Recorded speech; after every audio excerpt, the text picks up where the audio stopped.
Oke, shalom semuanya. Jadi di sini kelompok kami akan membahas tentang surat 2 Petrus. Nah, jadi surat 2 Petrus ini ditulis oleh Simon Petrus, yaitu seorang hamba dan juga rasul Yesus Kristus. Surat Petrus yang kedua ini ditujukan kepada orang-orang percaya yang memiliki iman di dalam Yesus Kristus. Nah, surat ini tidak ditulis pasti kalau di mana letaknya, namun kemungkinan besar surat ini ditulis di Roma. Surat ini mengingatkan kita kepada 3 isu besar yang bisa kita kaitkan pada kehidupan kita masa sekarang ini. Penasaran? Mari kita lihat bersama-sama. Isu yang pertama adalah melupakan Yesus Kristus, di mana dijelaskan pada isu ini banyak orang-orang yang percaya melupakan Yesus Kristus sebagai Tuhan dan Juru Selamat. Faktor penyebab dari isu ini adalah adanya dongeng-dongeng yang langsung diceritakan oleh manusia atau dituangkan manusia secara pemikirannya sendiri tanpa mengenai kisah nyata Tuhan Yesus Kristus. Ketika pengenalan kita mengenai Tuhan Yesus Kristus tidak tepat dan tidak sesuai dengan ajarannya, maka iman kita tidak akan bertumbuh dan tidak akan berbuah. Sehingga banyak sekali manusia yang melupakan bahwa Tuhan Yesus telah menyelamatkan dan menyucikan manusia dari dosa. Pada masa sekarang ini, jika kita melihat bahwa lebih banyak orang-orang yang lebih tertarik pada konten-konten yang lebih menghibur tanpa menjelaskan kebenaran Injil Tuhan akan pengenalan tentang Yesus Kristus. Solusi dari isu ini adalah kita harus lebih berpegang teguh kepada firman Tuhan, di mana yang kita dapat baca dari Alkitab. Di dalam Alkitab itu kita benar-benar mengetahui siapa dan apa yang telah dilakukan Yesus Kristus itu kepada kehidupan manusia berdosa dan bagaimana Tuhan Yesus Kristus membawa kita ke dalam terang.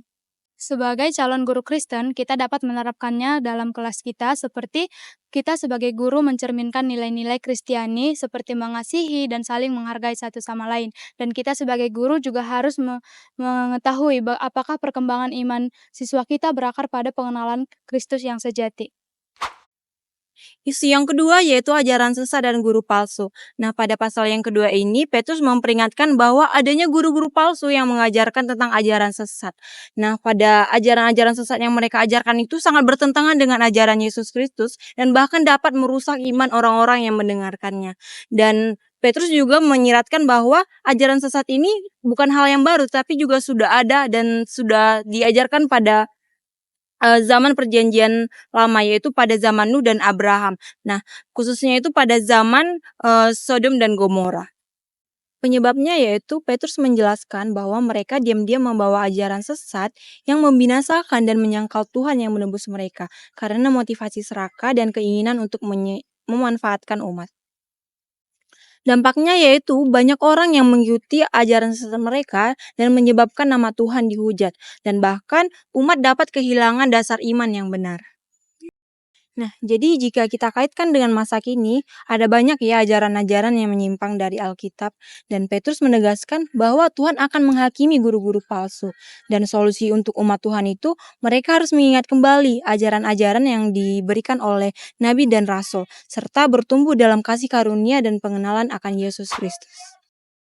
Oke, jadi kita sebagai guru Kristen, kita harus memiliki dasar teologis yang benar agar kita tidak menjadi bagian dari penyebaran kesesatan. Serta kita juga harus setia kepada kebenaran firman Tuhan agar nantinya kita dapat membawa dan membimbing anak murid kita kepada pengenalan yang benar tentang Yesus Kristus. Baik, masuk pada ke isu yang ketiga tentang hal melupakan hari Tuhan. Petrus menekankan bahwa akan ada orang-orang yang mengejek kedatangan Tuhan yang kedua kalinya. Penyebabnya bisa kita lihat pada ayat 4. Ayat 4 menyatakan bahwa orang-orang yang mengejeknya bertanya, di mana janji kedatangannya? Mereka berpikir bahwa semua terjadi sesuai dengan awal mula penciptaan dan Tuhan tidak akan datang lagi. Ya, baik, dampaknya sendiri orang-orang hidup dalam kebebasan yang palsu. Mereka hidup tanpa adanya rasa takut akan Tuhan dan kesadaran akan pertanggungjawaban yang kekal. Mereka juga mengabaikan pertobatan dan terus hidup di dalam dosa. Jadi pada kehidupan masa kini, banyak orang di dunia ini yang mementingkan harta, ketenaran, dan kenyamanan. Mereka menganggap bahwa Janji kedatangan Yesus Kristus itu cumalah cerita.